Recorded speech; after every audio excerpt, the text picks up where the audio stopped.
In this 1995 season. There's an echo in here, but it was so impressive that we want the echo chamber to show you what happened as they played the Washington Redskins at RFK. First quarter, watch what happens is Troy Aikman. It's a grass, non-touched injury. Strained right calf. Aikman says he'll be out 2 to 3 weeks. The Redskins lead at 13-10 behind Gus Frerotte. Swings it to Terry Allen, 100-yard day. Look at him. Boom! Off one, boom! On the other, he might have just stepped out, but the nice dive over the pylon is a touchdown, 20-10 Skins. They lead 27-23 late in the fourth quarter. Wade Wilson bombed at Kevin Williams, but Tom Cotta is there to intercept it for the Skins. The upset. The Redskins beat their arch rival Cowboys 27-23. We told you Aikman says he's out 2 to 3 weeks, which would mean the Packer game at San Diego. Then the Cowboys have an off week. So really, if he's right with his 3 weeks, it would just be 2 games. Tom Jackson, you were at Dallas this week, and you had a feeling that the players were a little bit nervous about playing the Redskins because of what they knew. Well, Dallas's concern was that Norv Turner runs their offense, and if he executed that offense, they knew it would work. What they got is a great game from Terry Allen, and then defensively, they control Michael Irvin, force Kevin Williams to be the go-to guy. You use that formula, you get a win. Well, we are ready for a choke-down version of Primetime. We got all sorts of excitement out at the Big A, and it was a day when we saw Dallas lose. It was a day when we saw the Rams lose. Only Miami is left with the undefeated. Don Shula beat his son Dave. Those are some interesting highlights, and the Jaguars are just seconds away from their first win in franchise history. Back to Dwayne and Joe in Anaheim. Thank you. We certainly don't lie here. See, we come back with more highlights. And this time, the Tampa Bay Buccaneers. How many times have they been favored on the road since '81? Twice. Second time today against expansion Carolina, where Kerry Collins made his first start after the bye week. Derek Moore at the one front line. No, but they can't get in. It's worse. It's a fumble. Oh, it's Panapase. Falls out for Tampa Bay. Moore redeems himself, though. Boy, when they're not near the goal line, Carolina is dangerous. Let him go. He can't go all the way. 100-yard day for Derek Moore at 53 yards. We're tied at 7 in Death Valley. Bucks lead 10-7. You know their best passer was today? Wasn't Trent Dilfer. Reggie Roby, his first career pass, sends it to John Shake Your Booty, who does just that. 48 yards, sets up a field goal. 13-7 Bucks at the half. Then the number 1 pick, Kerry Collins, to the former Bill Pete Metzelaars. 13-13 as Casey missed the extra point. Casey Weldon replaced an injured Trent Dilfer, who had a concussion. Weldon played pretty well. 3rd and 16.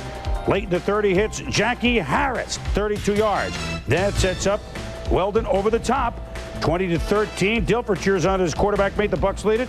And they go on to beat the Panthers 20-13, even though they had a couple of opportunities there. So the Panthers close to winning for the first time, but the Buccaneers are second in the Norris by the count of 3, by a 3-2 record. The rest of the Norris division was off this week. More primetime coming up later, but now let's go back to Anaheim and Dwayne and Joe, guys. I would say a rather intriguing afternoon here on ESPN. Would you not? Hi, everybody. I'm Chris Berman, along with Tom Jackson and Bill Judge Lance Pito for this shortened edition of ESPN's NFL Primetime. Stay with us. Lots to show you. Why don't we start with a father-son relationship? Father Don had won 341 games, regular and postseason, going into Miami's game at Cincinnati. Son David had won 13. A family affair at Riverfront in Cincinnati, and here we go. Dave Shula facing his dad, the more famous coach in the family. Dolphins lead at 3-0 in the second quarter, and Jeff Blake wants to fake play action to Carl Slim Pickens. 10 straight games, Pickens has caught a touchdown pass, Tom. Yeah, and as we watch the inside of that Dolphin defense, triple spot shadowed right there. Look at the effect that the fake had on him. They step up. Carl Pickens gets to the back of the end zone. Easy catch. Now the clock winding down. Dan Marino to Eric Green, a big factor today. Had 7 catches for 91, 10-7 Dolphins. They lead at 13-10 at the half. Late in the third quarter, same score. Here comes Cincinnati. And did Jeff Blake throw the highest footballs? It's right there to Carl Pickens. A touchdown, and Cincinnati leads it 17-16 after 3. Stoyanovich had 4 field goals. It's 19-17 Dolphins. Blake fakes the sneak. It's the swing lateral to Harold Green for 5 yards. 2 plays later, Blake to the former Charger. Eric sleeping with the enemy. Puts a nice move on and a first down to 15 yards. 5 plays later with the Dolphin 10. Blake to Pickens. We told you he trails only Rice with 13. Buddy Dial and Crazy Leg Hurst with 11. Don Shula not impressed with that record because the Bengals lead 23-19. They missed the 2-point conversion. Pickens 9 for 117, 3 touchdowns. But Miami, though, 3 minutes to go. Marino pressured by Todd Kelly. Is this a safety? But they don't get it, Tom. David Shula's upset. Dolphins at their 49. 4 plays later, Randall Hill, is he in? David Shula makes the call, but he doesn't get the call either. 5 plays later, that drive continues. Marino over 400 yards passing. O.J. McDuffie at the flag.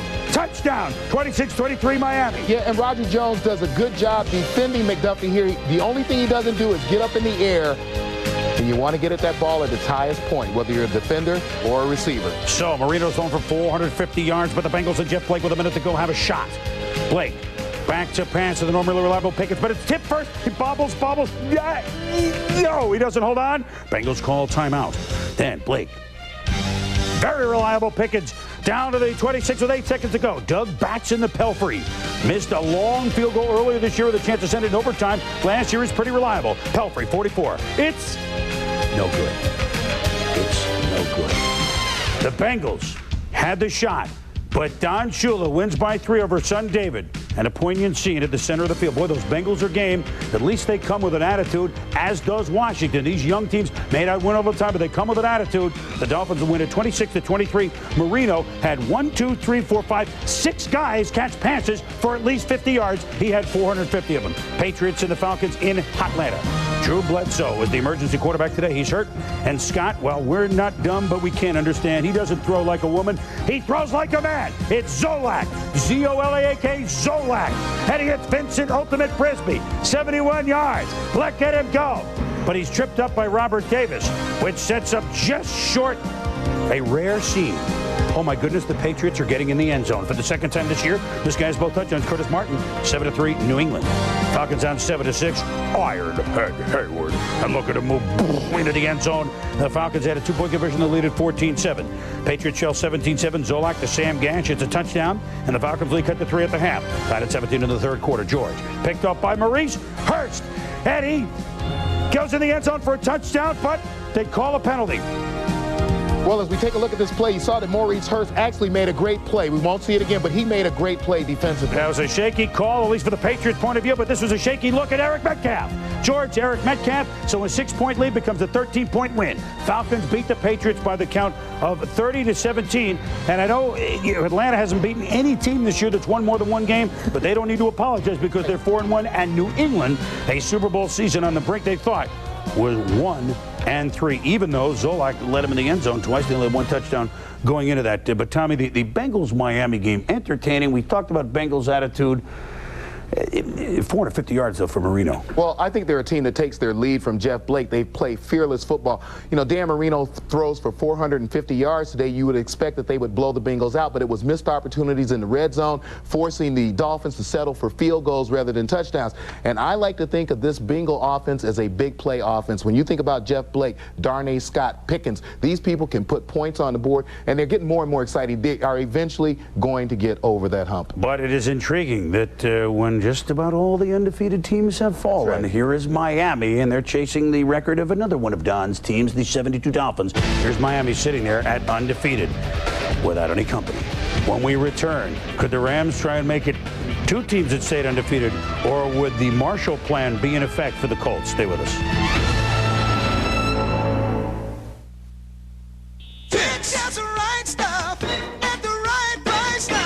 NFL Primetime is brought to you by officially licensed NFL apparel from Lee Sport, the brand for fans like you. All right, Bill Pito with us, and a couple of troubled teams, really. The Eagles making a quarterback swap, and the Saints looking for their first win. And what were they saying at New Orleans? Paper or plastic? That's harsh. Harsh. Yeah, both teams having some problems. The Eagles' West Coast offense has been coasting. It's not in drive. It's far from being in overdrive. The Eagles are averaging just 160 yards a game passing. Only the 2 expansion teams have been worse. So Rodney Peete is in. Randall Cunningham out as a starting QB. The struggling Eagles offense against the struggling Saints defense, which is worst in the entire NFL. So we got Cunningham watching. We got Jim Morris, Saints, 0-4.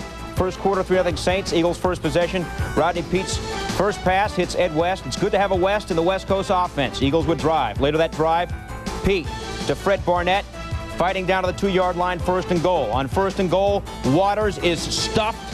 Shaken up on the play is Waters, but he would return. 2nd and goal now. Charlie Garner is stuffed. Is there an echo here? 3rd and goal. Saints D thinking goal line stand. Rodney Peete back to pass. Ernest Dixon knocks the pass away. Eagles settle for the Gary Anderson field goal. Water to the locker room to get checked out, but he would come back. Eagles driving again in the 2nd quarter. Peete under pressure. Wayne Martin coming up, the defensive lineman with the INT, Tommy, a defensive lineman's dream. Yeah, we see the penetration by number 56, Dixon, but look at Martin. He's great concentration, still fighting to the football, and then the nice one-handed stab. Saints offense ineffective. Everett's pass defended by number 21, Bobby Taylor. He's the rookie from Notre Dame. Another example. Everett. Back to pass. Quinn Early is wide open. Whoops. It's 6-3 Eagles at the half. Rodney Peete, the numbers pretty good in the first half of play. 3rd quarter, Saints with the football.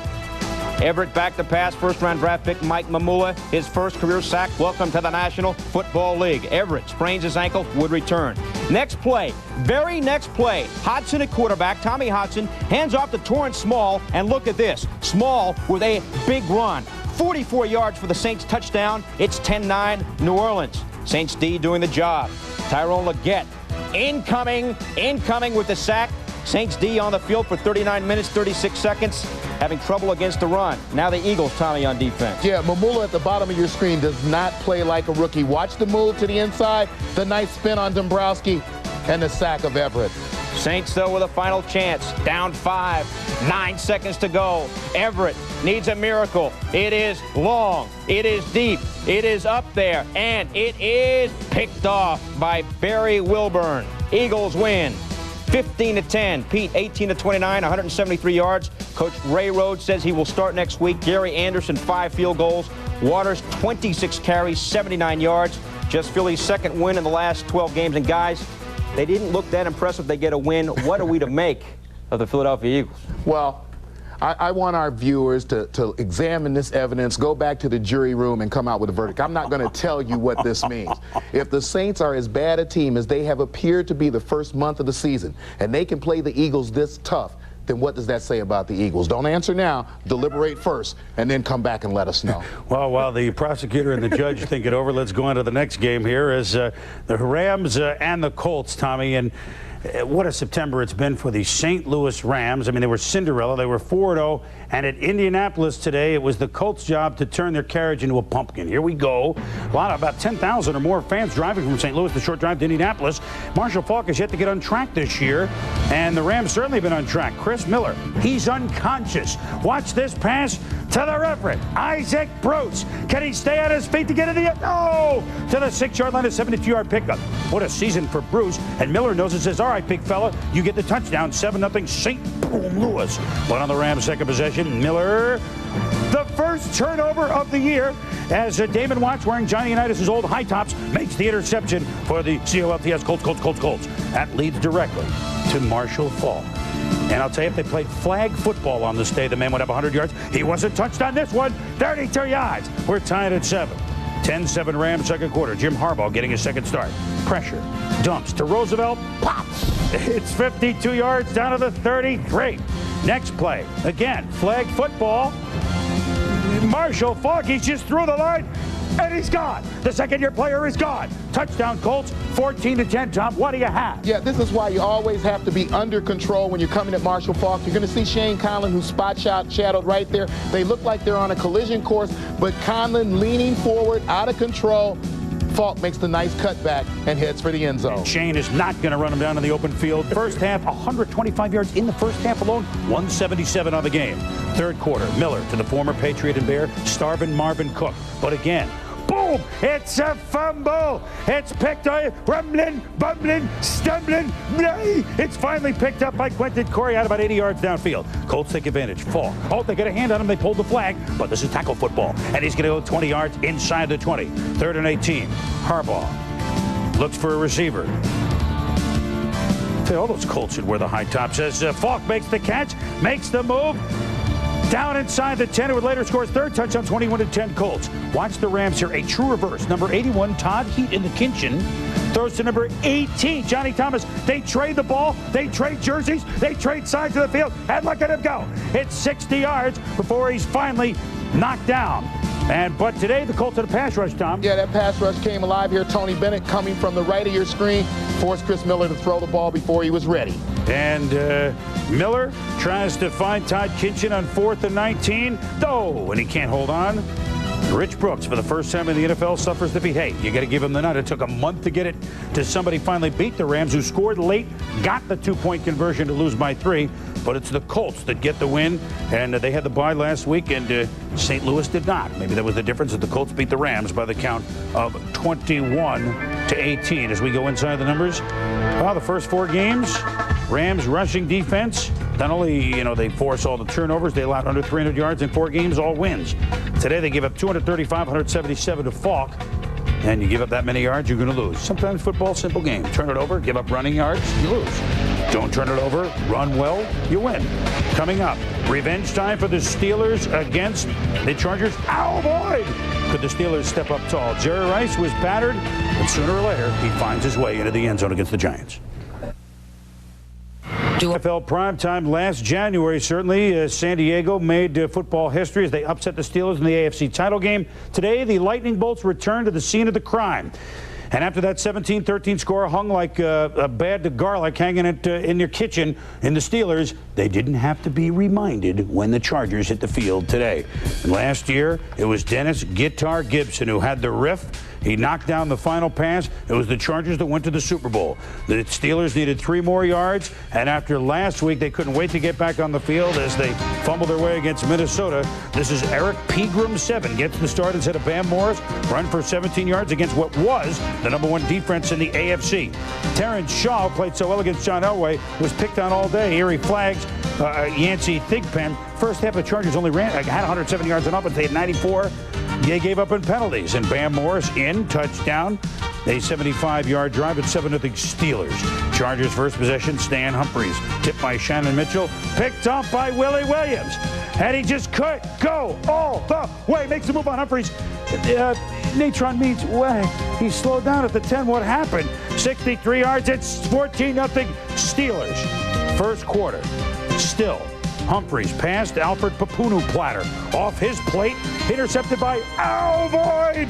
Will you put that ball down and get in the end zone? Al Boyd Mays, 32 yards, 21-0 Steelers. Yeah, and certainly Papunu should have held on to the football right there, but good concentration by Al Boyd Mays. He makes a nice catch and a nice run toward the end zone. You want to see the highlight of the day, Tommy, for San Diego? It's bad when the punter has the highlight, but Darren Bennett was a former Australian rules football player. And watch this, here's the punt. And Andre Hastings is going to make the return. And watch Bennett. He doesn't run away from it. It's boom. This is the punter. But for San Diego, that really was their highlight night. 3rd and 15 for the Steelers. Second quarter, they lead at 24-6. Mike Tomczak shaking off a couple of bad games. Oh, Yancey Thigpen with a beautiful grab between defenders at 25 yards, setting up Bam Morris, 31-6. Junior Seau had a hamstring injury, watched the whole second half. Meanwhile, Humphries, Tony Martin, leading receiver in the AFC. Oh, it was this sort of day for San Diego. And they're 0-10 lifetime at Three Rivers in the regular season. 2-0 lifetime in the playoffs. I'm not sure what that means, but since it's the regular season, it means they lost. Pittsburgh 31 and the Chargers 16. And obviously, Tommy, the Steelers came out with renewed focus. And it was more than just, hey, the Chargers are coming in. They're a better team than we've seen the last couple of and weeks. I give a lot of that credit to Bill Cowher. I think that I respect the coach more for pulling that trigger and making a change, shaking things up, getting something done. And Eric Pegram in for Bam Morris. I think you saw Pegram very effective in the first quarter, and I think it got Bam Morris's attention. As far as the San Diego Chargers, I thought that Martin drop typified their day. They just didn't do the things that they've been successful doing the first month of the season. Yeah, they had been playing well, but now they go into a Monday nighter at Kansas City. So a rough, and then Dallas next, a rough stretch for the Chargers as they lose at Pittsburgh when we return. Speaking of the Cowboys, who will be at quarterback in that game a couple of weeks from now? San Diego at home against Dallas. Some scary moments, scary ball game. Dallas at Washington against their rivals. Stay with us.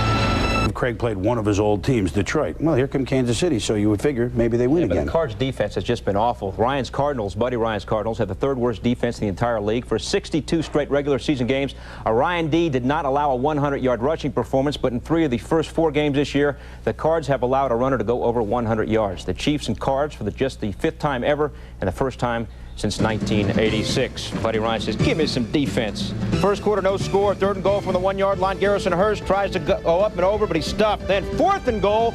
Larry Centers gives it a try. They nail it for no gain. The Cards, 0 points in the first quarter this year. First play, second quarter, a developing situation. You got to get a load of this one. Steve Bono, look at this. Joe Valerio out in front says, go Steve, go Steve, go Steve, go Steve. Steve's huffing, he's puffing, he's running. Steve Bono's at the 20, Steve Bono's at the 10. 76 yards and a touchdown, the longest run for a touchdown in the history of the National Football League, Tommy. Yeah, and you watch the fake. Billy, it's a good fake, but I don't know if it's a good enough fake to draw all 11 guys. We talk about the over pursuit of that Cardinal defense. There you saw a great example of it. Then a punt, Marcus Dowdell. I got it, I don't have it, what do I have? I got a fumble. Dale Carter recovers, that leads to Bono. Look at this, Valerio, remember, he said, Steve, run, and now Valerio says, Steve, pass, I'm wide open, Valerio, tackle eligible. Fourth career touchdown reception, 14-0 KC, Tommy. Yeah, again, overcommitment at the line of scrimmage, a nice fake right there, but you see the tackle, he goes through, he fakes his block, he gets to the seam, and look where the 11 people are for the Cardinals. Third quarter, 14-0 Chiefs. Craig, incoming. Sacked by Martin Bayless on the blitz. Then Craig sacked by Neil Smith. Chiefs 7 sacks on the day. They got 17 on the year. Chiefs then put it away. 14-0 at this point. Bono finds Lake Dawson, 14 yards, and a great catch for a touchdown. Chiefs win, 24-3. Cardinals now a disappointing 1-4. Bono 7 of 17 for 78 yards passing, just 2 touchdowns. The yardage not there, but he did have that phenomenal touchdown run. Elsewhere, Jacksonville and Houston. Hold on. Chris Chandler completed 88% of his passes last week. How would he fare first quarter? Chandler with a terrible start. Picked off by Darren Carrington. Carrington returns it to the 20-yard line. Jags take advantage. Ryan Christopherson barrels his way inside the 5, down to the 2. Then Christopherson gets the call, muscles his way, touchdown. TJ, what about Chris Chandler now? Had the great game last week. How's he doing in this one? Well, so accurate last week. Here you see him drop back, has good solid protection, steps up in the pocket, ball thrown behind Haywood Jeffries. Then Chandler tries to throw it away, almost picked off. Chandler in the first half, 11 of 22, 100 yards, 1 interception in the first 2 quarters. Third quarter, Jags lead at 10-6. Steve Berline starting back from the knee injury, rolls out, roll in. Oh, what do we got? Fumbles. Good pressure from the Oilers. Oilers recovered the 45. They take advantage. Chandler hits Rodney Thomas. 17 yards and a touchdown. Oilers have their first lead at 13-10. Indication now how the game developed. Chandler's pass hits the ref. Whoops, hits him in the head. Michael Roan catches the deflection for Houston. Thank you very much. It was that type of football game. Fourth quarter, 3 minutes to go. Oilers ball. Rodney Thomas, you saw the fumble at the 45-yard line. Jags get to work. Under 2 minutes left. Brunell in the lineup. To Willie Jackson at the 30. Brunell keeps it himself. Out of bounds. Oh, at the 15-yard line. Under a minute. Brunell to Desmond Howard. Nice running. This is great running. Touchdown. Jags up 17-16. Oilers with one last chance. Chandler fires, hits Haywood Jeffries. First down at the 43. Then Chandler hits Jeffries again. This time at the 39, sets up a field goal for Al Del Greco. What do we have? We have this. We have the Jags trying to hold on. Del Greco, 51 yards out. No good. Tom Coughlin says, yeah, we won. Oh, it feels good to win. As the Jags win it by the score of 17-16. Houston drops to 2-3. The Jaguars now, Chris, 1-4. Wow, Coughlin, he never jumped that high in his life. No, he's been working hard at those 2-a-days that he had all summer long. Congratulations to the Jaguars, and certainly the Panthers will be close, but Jacksonville, they win it. Good job for them. Well, a team that's not usually to struggle again to get a win is the San Francisco 49ers, although last Monday they were upended by Detroit. In come the Giants the last time they met in this great series in the 80s and early 90s, a 44-3 pasting of the Giants by San Francisco. 2 days that he had all summer long. Congratulations to the Jaguars, and certainly the Panthers will be close, but Jacksonville, they win it. Good job for them. Well, a team that's not usually to struggle again to get a win is the San Francisco 49ers, although last Monday they were upended by Detroit. In come the Giants the last time they met in this great series in the 80s and early 90s, a 44-3 pasting of the Giants by San Francisco in the playoffs in '93. So, Steve DeBerg, the Giants quarterback coach, used to play some for the Niners, but that's a long time ago. Steve Young, and the 49ers are down 3-0. And you got to give the Giants credit because they really laid the lumber. Jerry Rice, that was Brett Jones get hit by Vince Glenn, and Jerry Rice banged up a bit. Giants were ready as Steve Young was knocked backward. Very physical game. Then 3rd and 3, Young scrambles, finds Derek Lavelle, and a nice run for a first down. Young to Rice, and watch Philippi Sparks upend Jerry, and he was stunned. He stayed down left for a play. Same drive, Lavelle is going to take the handoff of the 20, make a move inside. Some tough yards inside the 10 to the 7. Sets up the big fullback, William Floyd. Second-year man touchdown, 10-3 Niners late second quarter. And things not working for Berg. Well, changing the tape, I guess. Herschel Walker, a 3-yard run. And why do we show a 3-yard run? Because Herschel, one of the few, over 15,000 yards, all-purpose yards. Congratulations to Herschel. Less than 2 minutes ago, Dave Brown, incomplete. Niners call a timeout. They want the ball back. Another incompletion, and it's worth that they do this. They gamble. So less than a minute to go. George Seifert's squad is 4th and 3, and it's Young to Rice, and he goes down again, is upended hard. Interference called on Jesse Campbell, and it's a first down. Rice comes back. Young to Rice, 15 yards, a touchdown. You just can't keep him out of the end zone. He is at just 55, Tom, to 200. Yeah, you watch Jerry Rice right there as he runs through the zone, and the last guy in it, Jesse Campbell, doesn't react fast enough. Jerry Rice right there. You can see he expected to get hit just as he caught the ball, and he didn't. That was the 16th straight game that Young has thrown a touchdown pass. Second half, Dave Brown is going to be picked off by Ken Norton. Sheila McCray leading interference. Oh, Cardi sets up a field goal. It's 20-3. See, I can do that for the Niners, too. Then the Giants mount a drive. Brown to Chris Callaway. Nice catch. Howdy. Impressive. Same drive. Pitch to Rodney Hampton. Hampton had a rough day. 12 carries, 13 yards. Left with a hand injury. Nothing going right for Dan Reeves, Tom? Yeah, you watch here. You see the great new attitude. Dennis Brown down on the ground, but watch him get up, come back around, and make a play. That's hustle. And then bad news for the Giants. Hampton, now the update. Well, we're not sure about Hampton. MRI, well, for Hampton, we heard a metacarpal. We heard a broken hand. We don't know yet, so we'll have more news on that tomorrow. As for Steve Young, an MRI on the shoulder, which he had hurt during the Atlanta game.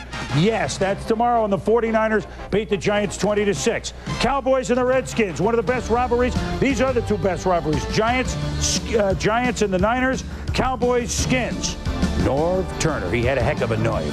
He came over a couple of years ago from Dallas, signed 4 ex-Cowboys, but I'll tell you what, he didn't like to see this as Troy Aikman gets hurt, and he wouldn't even hit. It's not AstroTurf. He catches his right foot in the turf. Strained calf muscle, he told our reporters at the game, says he'll be out 2 to 3 weeks. That means 2 games, and then Dallas has a bye. So while he's out, Wade Wilson in. Incomplete to Kevin Williams. Ineffective first half for Wilson, but he's rusty, obviously. Redskins take over. Gus Farrat could run for election in Washington and win it, but not right here. Darren Woodson picks it up, and he got go all the way. 37 yards, 10-3 Dallas. After a 63-yard kickoff return by Brian Mitchell. The play action at Terry Allen. Mark Logan, the former Niner, touchdown, and it's 10-all. Dion says, well, a couple weeks I'll be in there to help. Redskins lead at 13-10. Gus Farrat to the second man from the Temple Owls. Leslie Shepard, a beautiful bobbling catch. Same drive, just 25 seconds ago in the first half. Farrat swings to Allen. Look at Dixon Edwards come in for 1 tackle. And then, Tommy, this is one heck of an effort to get in the end zone. Yeah, you know, a lot of people talk about the fact that his left foot was out, but what an effort to get the ball. And who could have spotted that at full speed? Well, they did not. A great effort to get around the pylon. At least Monty Coleman, the 3 Super Bowl rings with the Skins. Now linebacker coach says we got to stuff Emmett. You know what? They did a pretty good job, although Emmett did run for 95 yards, had 8 more catches for 38. But here he's stuffed. Keith Taylor recovers for the Redskins. A rare fumble for Emmitt Smith, who Mr. Smith went to Washington and fumbled. Terry Allen, touchdown, 27-10. Washington, a major upset in the brewing. Allen, 121 yards rushing. Very few guys gain that against that Dallas defense.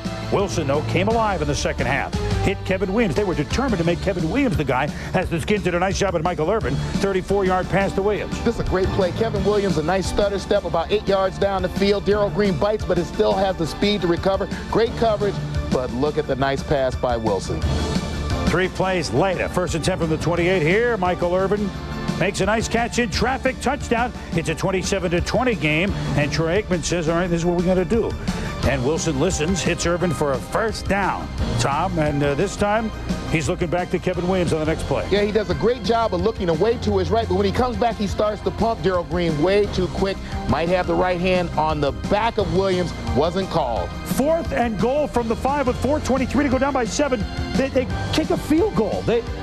So it only cuts it to 4. Even Norv's probably surprised that Dallas didn't go for it. With 50 seconds to go, the drive finally stalls for Washington as they go for it on 4th down, and the Cowboys take over. 11 seconds left. Wilson to Williams, but Tom Carter, former number 1 pick Notre Dame, picks it up. And Troy Aikman, Norv Turner, very good friends. Norv wishing Troy a speedy recovery. And Aikman saying, did he have to do it to us, Norv? But he did. And an impressive win for the Redskins. Redskins showing a lot of guts. And the old rivalry is alive, folks. 27-23. The Redskins give the Cowboys the first loss of the season. Welcome Mattingly. For the first time in the majors, Don Mattingly going to the postseason. Baseball tonight coming up. All right, gentlemen. Tomorrow, your butts are mine. Lights out. Well, not his fault, but they're 4-22 in the division since 1992. Rick, no time to wallow in the mire. He passes to Joey Galloway, the number 1 pick. They're down to the 1-yard line. Chris Warren, touchdown, another 100-yard game for Warren. 7-0 Seahawks. 3rd quarter. Erickson says, you mean we can win 2 in a row? And win for the first time in franchise history after bye. Warren, touchdown. Oh, boy, the Seahawks and the Elway and company have only 1 touchdown in 2 weeks. The Seahawks beat the Broncos 27-10. Carolina was tough, but Casey Weldon came off the bench to replace an injured Dilfer, and the Buccaneers win as a road favorite, my goodness, at Carolina 20-13. Hope you like the homogenized version of NFL Primetime. For Tom and Bill, I'm Chris Bremer. Thanks for watching Baseball Tonight next. See you in Seattle.